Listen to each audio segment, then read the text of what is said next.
Hi friends, നമസ്കാരം. ഇന്ത്യയിൽ മഹാരാഷ്ട്രയിൽ നടന്ന ഒരു ക്രൈമാണ് ഈ സിനിമയുടെ കഥ.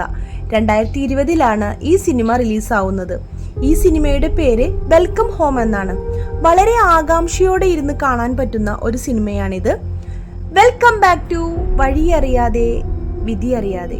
ഇതുവരെ എൻ്റെ ചാനൽ സബ്സ്ക്രൈബ് ചെയ്യാത്തവരുണ്ടെങ്കിൽ ദയവ് ചെയ്ത് സബ്സ്ക്രൈബ് ചെയ്യണം. ആ ബെല്ലൈക്കൺ ഒന്ന് പ്രസ് ചെയ്യണം. അപ്പോൾ ഞാനിടുന്ന സിനിമ നോട്ടിഫിക്കേഷനായി കിട്ടുന്നതായിരിക്കും.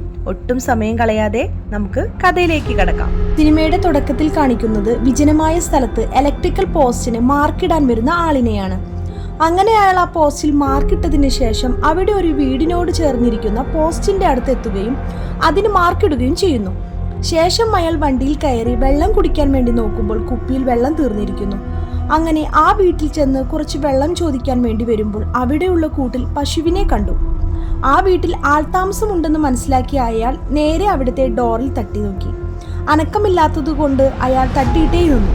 അപ്പോൾ ഉള്ളിൽ നിന്ന് ഒരാൾ വന്ന് ഡോർ തുറക്കുകയും ചെയ്തു. കുറച്ച് വെള്ളം തരുമോ എന്ന് അവൻ ചോദിക്കുന്നതിനിടയിൽ ഉള്ളിൽ നിന്ന് ആരുടെയൊക്കെയോ കരച്ചിൽ കേൾക്കുകയും അവൻ എന്തോ പന്തികേട് തോന്നുകയും ചെയ്യും. പിന്നീട് കാണിക്കുന്നത് സിനിമയിലെ പ്രധാന കഥാപാത്രമായ അനുജയെയാണ്. അവൾ മഹാരാഷ്ട്രയിൽ ടീച്ചറായി ജോലി കിട്ടി വന്നിരിക്കുകയാണ്. അങ്ങനെ ആവശ്യമുള്ള സാധനങ്ങളെല്ലാം വാങ്ങിച്ച് അവൾ താമസിക്കുന്ന റൂമിലേക്ക് പോകും. ഇതിനിടയിൽ അവളെ കല്യാണം കഴിക്കാൻ പോകുന്നവൻ ഫോൺ വിളിക്കുകയും അവനോട് സംസാരിക്കുകയും ചെയ്യുന്നുണ്ട്. അവൻ കല്യാണം കഴിഞ്ഞാൽ എൻ്റെ കൂടെ ഗൾഫിലേക്ക് വരണം എന്നൊക്കെ പറയുമ്പോൾ എനിക്ക് ജോലി വിട്ടു വരാൻ പറ്റില്ല എന്നൊക്കെ പറയുന്നുണ്ട്. അങ്ങനെ അതൊക്കെ പറഞ്ഞ് അവർ ഫോണൊക്കെ കട്ട് ചെയ്യും. പിന്നെ പിറ്റേ ദിവസം രാവിലെ സ്കൂളിലേക്ക് വരുന്നതാണ് കാണിക്കുന്നത്. സ്റ്റാഫ് റൂമിൽ ചെന്ന് അവിടെയുള്ളവരെല്ലാം കണ്ട് അവളുടെ സീറ്റിൽ വന്നിരിക്കുകയും പുതുതായി വന്ന ആളെ പരിചയപ്പെടാൻ വേണ്ടി സ്റ്റാഫ് എല്ലാം അടുത്തു വരികയും ചെയ്യുന്നുണ്ട്. അങ്ങനെ അവൾ ക്ലാസ് എടുത്തുകൊണ്ടിരിക്കുമ്പോഴാണ് പിയൂൺ വന്ന് ഒരു ലെറ്റർ കൊടുക്കുന്നത്. നിങ്ങൾക്ക് സെൻസസ് എടുക്കാൻ ഡ്യൂട്ടി കിട്ടിയിട്ടുണ്ടെന്നും ഓഫീസിലേക്ക് വരണമെന്നും പറയും. അങ്ങനെ അവൾ ഓഫീസിലേക്ക് ചെന്ന് അതിൻ്റെ കാര്യങ്ങളൊക്കെ ക്ലിയർ ചെയ്യുകയാണ്. ഹെഡ് മാസ്റ്റർ അവിടെ കാര്യങ്ങളെല്ലാം ക്ലിയർ ചെയ്തു കൊടുക്കുന്നുണ്ട്. നിങ്ങളുടെ കൂടെ സെൻസസിന് വരുന്നത് നേഹ ടീച്ചറാണെന്നും പറയും. അങ്ങനെ അവർ ഡ്യൂട്ടിക്ക് തയ്യാറാവുകയും ഫയലൊക്കെ എടുത്ത് അവർക്ക് പോവേണ്ട സ്ഥലങ്ങളെല്ലാം മാപ്പിൽ നോക്കി ക്ലിയർ ചെയ്യുകയും ചെയ്യുന്നുണ്ട്. അങ്ങനെ കട്ട് ചെയ്ത് നോക്കിയാൽ അവർ രണ്ടുപേരും സെൻസസിന് ഇറങ്ങിയിരിക്കുകയാണ്. ഓരോ വീടുകളിലേക്കും അവർ ചെന്ന് അവിടെയുള്ളവരുടെ പേരും വിവരങ്ങളും എല്ലാം എഴുതിയെടുക്കുന്നു. അങ്ങനെ എല്ലാ വീടുകളിൽ നിന്നും സെൻസസ് എടുത്തതിന് ശേഷം പോവാൻ നോക്കുമ്പോൾ കുബാല എന്ന സ്ഥലത്ത് ഒരു വീടും കൂടി ഉണ്ട്. അങ്ങനെ അവർ അവിടേക്ക് പോയിക്കൊണ്ടിരിക്കുകയാണ്. നോക്കുമ്പോൾ ആ സ്ഥലം കുറച്ച് ഉള്ളിലേക്കാണ്. ആ വീട്ടിലേക്ക് കൂടി പോയിട്ട് വരാന്ന് പറഞ്ഞ് അവർ അവിടേക്ക് വിടുന്നു. പോകും തോറും മനുഷ്യർ ആരുമില്ലാത്ത സ്ഥലത്തേക്ക് എത്തുന്നു. കാടിനുള്ളിൽ പോയി എവിടെയോ ഒരിടത്ത് എത്തും. നമുക്ക് തിരിച്ചു പോകാം, ഇവിടെ വീടൊന്നുമില്ല, ആൾതാമസമില്ലാത്ത വീടാണെന്നും എഴുതി വെക്കാമെന്നും നേഹ ടീച്ചർ പറയുന്നുണ്ട്. അവർ തിരിക്കുന്നതിനിടയിൽ അവിടെ ആ വീട് കാണുകയും ഒറ്റപ്പെട്ട് കിടക്കുന്ന ആ വീടിന്റെ ഉള്ളിലേക്ക് അവർ രണ്ടുപേരും പോവുകയും ചെയ്യും. അവിടെ എത്തിയ ശേഷം അവർ ഗേറ്റ് തുറന്ന് ഉള്ളിലേക്ക് കയറി ചെല്ലുകയാണ്. വാതിൽ മുട്ടി വിളിച്ചിട്ടും ആരും തുറക്കാത്തതിന് ആളൊന്നും ഉണ്ടാവില്ല, നമുക്ക് അങ്ങനെ എഴുതാം, വാ തിരിച്ചു പോവാം എന്ന് നേഹ പറയുന്നുണ്ട്. ഇത്ര ദൂരം വന്നതല്ലേ, ഒന്നുകൂടി വെയിറ്റ് ചെയ്യാം എന്ന് പറഞ്ഞ് നിൽക്കുന്നതിനിടയിൽ മഴ പെയ്യുകയും ചെയ്യുന്നു. ഇതോടെ ഉള്ളിൽ നിൽക്കാൻ വേണ്ടി വാതിൽ മുട്ടുകയും വാതിൽ കുറച്ചു തുറന്ന് ഒരു പെൺകുട്ടി അവിടെ നിൽക്കുന്നതായി കാണാം. ഞങ്ങൾ സെൻസസ് എടുക്കാൻ വേണ്ടി വന്നതാണെന്നും ഡോർ തുറക്കാൻ പറയുമ്പോൾ അവൾ പേടിച്ച് ഉള്ളിലേക്ക് നോക്കിക്കൊണ്ടിരിക്കുകയാണ്. ഉടനെ നേഹ ഉള്ളിലേക്ക് കയറി നിൽക്കുകയും മഴ പെയ്യുന്നത് കൊണ്ടാണെന്ന് പറയുകയും ചെയ്യുന്നു. ഇതോടെ അവർ ഉള്ളിലേക്ക് നടന്നു പോവുകയാണ്. അപ്പോഴാണ് അവൾ ഗർഭിണിയാണെന്നുള്ള കാര്യം ഇവർക്ക് മനസ്സിലാവുന്നത്. അങ്ങനെ അവർ രണ്ടുപേരും അവളുടെ ഒപ്പം ഉള്ളിലേക്ക് ചെല്ലുന്നു. ആ വീടിന്റെ ഉള്ളിലുള്ള ഒരു വല്ലാത്ത അന്തരീക്ഷമാണ്. അവർ നേരെ ചെല്ലുന്നത് അവിടുത്തെ റൂമിലേക്കാണ്. ഇതോടെ നേഹ അവിടെ പോയി ഇരിക്കുകയും അനുജയും അവളോടൊപ്പം ഇരിക്കുകയും ചെയ്യും. അപ്പോഴും ആ പെൺകുട്ടി പേടിയോടെ ഉള്ളിലേക്കൊക്കെ നോക്കിക്കൊണ്ടിരിക്കുകയാണ്. ഇതിനിടെ അവളുടെ കഴുത്തിലും കയ്യിലുമൊക്കെ ഉപദ്രവിച്ച് കുറെ പാടുകൾ കാണാം. എന്തൊക്കെ പ്രശ്നമുണ്ടെന്ന് അനുജയ്ക്ക് മനസ്സിലാവുകയും ചെയ്യും. നിങ്ങളുടെ പേരെന്താണെന്ന് അവൾ ചോദിക്കുമ്പോൾ പ്രേരണയാണെന്ന് പെൺകുട്ടി പറയുകയും അതൊക്കെ അവൾ എഴുതി വെക്കുകയും ചെയ്യുന്നു. ഇവിടെ ആരൊക്കെ ഉണ്ടെന്ന് ചോദിക്കുമ്പോൾ ഒന്നും മിണ്ടാതെ പേടിയോടെ ഉള്ളിലേക്കൊക്കെ നോക്കി അവൾ വല്ലാതെ ഇരിക്കുകയും ചെയ്യുന്നുണ്ട്. അവളുടെ പെരുമാറ്റമൊക്കെ വല്ലാതെ പേടിച്ച് ഒരു പ്രത്യേക രീതിയിലാണ്. അങ്ങനെ ഓരോന്നും പറയുന്നതിനിടയിൽ നിങ്ങളുടെ ആദ്യത്തെ കുട്ടിയാണോ ഇത് അനുജ ചോദിക്കുന്നുണ്ട്. അല്ലെന്ന് അവൾ മറുപടി പറയുകയും ചെയ്യും. അപ്പോൾ നിങ്ങൾക്ക് എത്ര കുട്ടികൾ ഉണ്ടെന്ന് ചോദിക്കുമ്പോൾ കുട്ടികളൊന്നുമില്ലെന്ന് അവൾ പറയും. എന്ന് വെച്ചാൽ എന്താ മനസ്സിലായില്ലല്ലോ എന്ന് അനുജ ചോദിക്കുമ്പോൾ എൻ്റെ കുട്ടികളെല്ലാം മരിച്ചു പോകുമെന്നും അവൾ പറയുന്നു. ഇതോടെ എന്തൊക്കെയോ സംശയം തോന്നുന്ന അനുജ നിങ്ങൾ ഏത് ആശുപത്രിയിലാണ് പോവാറുള്ളത് എന്നൊക്കെ ചോദിച്ചു കൊണ്ടിരിക്കുന്നതിനിടയിൽ ഒരു സ്ത്രീ അവിടേക്ക് കയറി വരുന്നു. ഞങ്ങൾ ജനസംഖ്യ കണക്കെടുക്കാൻ വന്നതാണെന്നൊക്കെ ഇവർ ആ സ്ത്രീയോട് പറയുന്നുണ്ട്. എന്നിട്ട് എല്ലാ കണക്കും കിട്ടിയോ എന്നൊരു പ്രത്യേക തരത്തിൽ ചോദിക്കുന്നുണ്ട്. ആ കിട്ടി, എല്ലാം കിട്ടിക്കഴിഞ്ഞു എന്ന് നേഹ പറയുകയും അനുജയെ വിളിച്ചുകൊണ്ട് അവിടെ നിന്ന് ഇറങ്ങുകയും ചെയ്യുന്നു. അങ്ങനെ അവർ വണ്ടിയിൽ വന്ന് കയറുന്നതിനിടയിൽ അവരുടെ കഴുത്തിലെ മുറിവ് നീ കണ്ടോ എന്ന് അനുജ ചോദിക്കുകയും വണ്ടി തിരിക്കുന്നതിനിടയിൽ അവിടെ ഒരു പ്രത്യേക ഒരാളിനെ കാണുകയും ചെയ്യും. അവന്റെ നിൽപ്പും നോട്ടവും എല്ലാം കണ്ട് അവർക്കാകെ പന്തികേട് തോന്നുകയും സ്കൂട്ടറിൽ കയറി അപ്പോൾ തന്നെ അവിടെ നിന്ന് പോവുകയും ചെയ്യും. അങ്ങനെ അവർ തിരിച്ച് സ്കൂളിൽ എത്തുകയാണ്. അവിടെ ചേട്ടന്റെ ബൈക്ക് കണ്ട നേഹ ചേട്ടൻ എന്നെ നല്ല ചീത്ത പറയുമെന്ന്, സമയം ഒരുപാട് വൈകി എന്നൊക്കെ പറയുന്നു. അങ്ങനെ അവർ അവിടേക്ക് ചെല്ലുമ്പോൾ അവിടെ ചേട്ടൻ ദേഷ്യം പിടിച്ചു നിൽക്കുകയാണ്. ഇത്രയും നേരം എന്ത് ചെയ്യുകയായിരുന്നു? ചേട്ടാ, ഞങ്ങൾ സെൻസസ് എടുക്കാൻ പോയതാ. ഇത്തരത്തിലാണ് നിന്റെ ജോലിയെങ്കിൽ 2 കാലും തല്ലിയൊടിച്ച് വീട്ടിലിടുമെന്ന് ചേട്ടൻ പറയും. പിന്നീട് കാണിക്കുന്നത് കുറച്ച് ദിവസങ്ങൾക്ക് ശേഷം നമ്മുടെ അനുജയും നേഹയും സ്റ്റാഫ് റൂമിലിരുന്ന് സംസാരിക്കുന്നതാണ്. അപ്പോഴാണ് അനുജ പറയുന്നത്, നേഹ, നമ്മൾ അന്ന് സെൻസസ് എടുക്കാൻ പോയ വീട്ടിലെ ആ പെൺകുട്ടിയെ ഇപ്പോഴും അവർ ഉപദ്രവിക്കുന്നുണ്ടാവും അല്ലേ? വാ നേഹ, നമുക്ക് പോയി അതൊന്ന് അന്വേഷിച്ചിട്ട് നമുക്ക് പറ്റുന്ന രീതിയിൽ ഹെൽപ്പ് ചെയ്താലോ? ഇത് കേട്ടതും നേഹ പറയും, നിനക്കെന്താ വട്ടാണോ? ഓരോ വീട്ടിലും അതുപോലെ പല പ്രശ്നങ്ങളും ഉണ്ടാവും. എൻ്റെ വീട്ടിൽ തന്നെ എൻ്റെ ചേട്ടൻ എന്നെ തല്ലുകയും വഴക്കു പറയുകയും ഒക്കെ ചെയ്യും. അതുപോലെയുള്ളൂ. അതിൻ്റെ എല്ലാം പുറകെ നമ്മൾ പോവണ്ട എന്നൊക്കെ നേഹ പറയുന്നുണ്ട്. എന്താ നേഹ, പ്ലീസ് വെറുതെ എൻ്റെ കൂടെ ഒന്ന് വന്നാൽ മതിയെന്ന് പറഞ്ഞ് അനുജ നിർബന്ധിക്കുകയും അങ്ങനെ അവർ 2 പേരും പിന്നെയും ആ വീട് ലക്ഷ്യമാക്കി പോവുകയും ചെയ്യും. റോഡിൽ നിന്ന് ഉള്ളിലേക്കുള്ള വഴിയിലൊക്കെ കയറി അവർ പിന്നെയും ഒരുപാട് ദൂരം പോയി ആ വീട് ലക്ഷ്യമാക്കി പോയിക്കൊണ്ടിരിക്കുകയാണ്. അവസാനം ആ വീട്ടിലേക്ക് എത്തുകയും ഗേറ്റ് തുറന്ന് ഉള്ളിലേക്ക് കടക്കുകയും ചെയ്യും.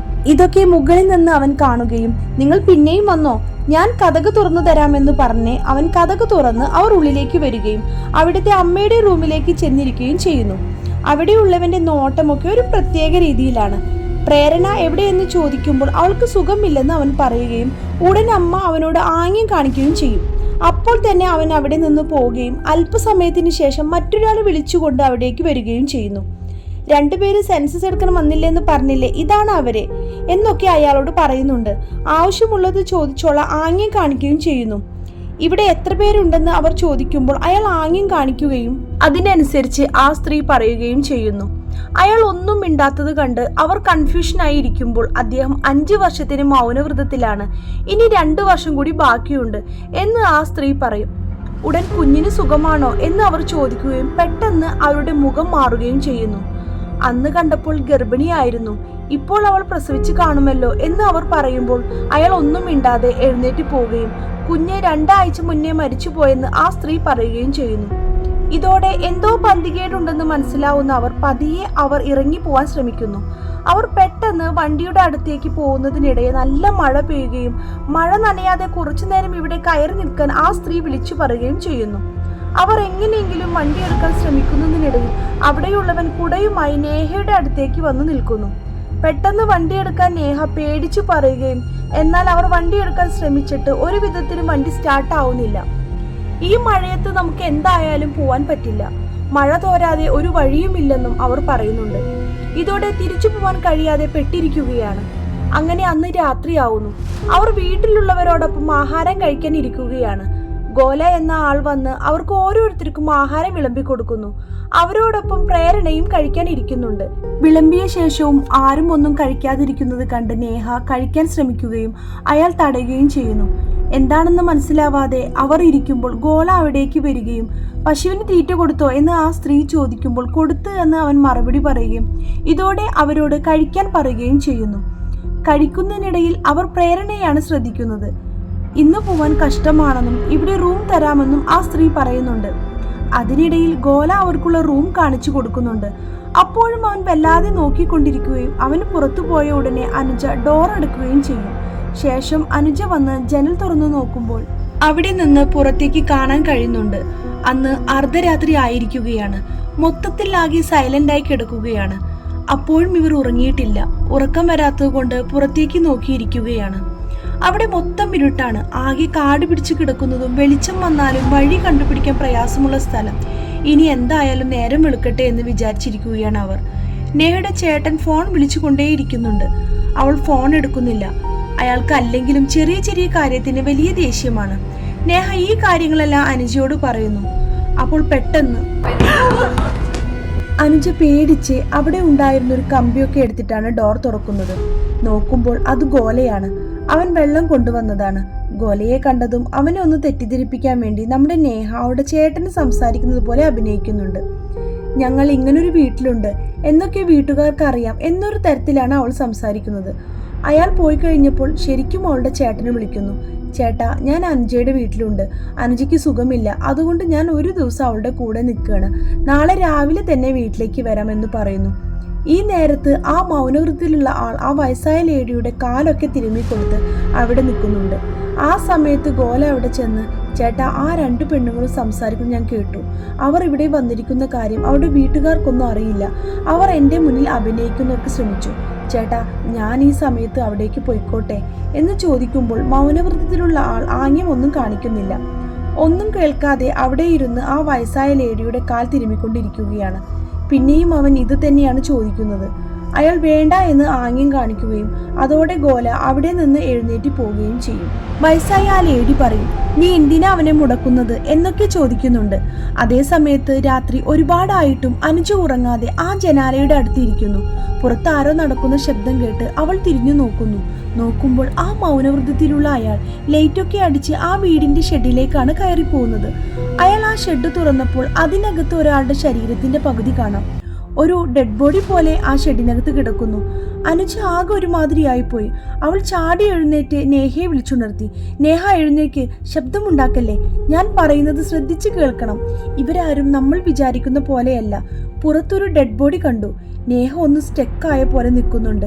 നേഹ, വായോ, ഇനി ഇവിടെ ഒരു നിമിഷം നിൽക്കണ്ട, പെട്ടെന്ന് തന്നെ ഇവിടെ നിന്ന് പോണം എന്ന് പറഞ്ഞ് അനുജ നേഹനെയും വിളിച്ച് മെല്ലെ അവരുടെ റൂമിൽ നിന്ന് പുറത്തിറങ്ങുന്നു. ഫ്രണ്ട് ഡോറിൽ പോയി നോക്കുമ്പോൾ അത് ലോക്കാണ്. ബാക്ക് ഡോറിൽ പോയി നോക്കുമ്പോൾ അതും ലോക്കാണ്.